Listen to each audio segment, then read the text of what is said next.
Tang ina mo talaga, Sara Duterte. Ano na naman tong kumakalat na balita? Lahat na lang pinarir mo. Tang ina ba naman, mga minamahal? Imagine nai-issue ka na sa pagnanakaw. Kaya ka nga nai-impeach. Nai-issue ka pa sa panggagancho, pagta-travel, gamit ang pondo ng bayan. Mayroon ka pang tinatawag na tukhang-tukhang. Ngayon, ano tong kumakalat na issue? Kaya ka pala pumupunta sa ibang bansa kasi nagpalaglag ka ng bata?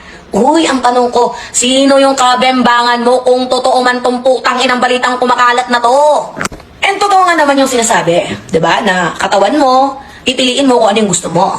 Pero ito yung ito yung napakagagong ginawa mo.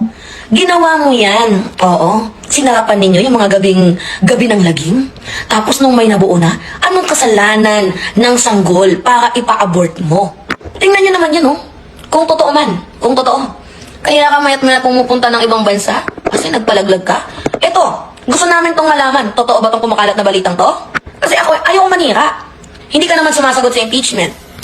Meaning, totoo ba yon? Silent means yes? Ngayon, gusto namin marinig dito. Totoo ba na nagpalaglag ka ng bata, Sara Duterte? Totoo ba itong balita ng isang vlogger na kaya ka pumupunta sa ibang bansa kasi nagpalaglag ka? Sinong lalaki ang tumira sa'yo? Sinong lalaki ang bumembang sa'yo? Utang ina ka talaga.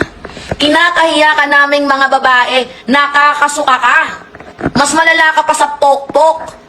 Kung sa bagay, sabi mo nga ikaw yung presidente ng impyerno. Talaga nga namang pinanindigan mo. Hindi talaga nakaidol. Basta waray talaga maisip. Waray kinakadukan. Malanit ka, idol.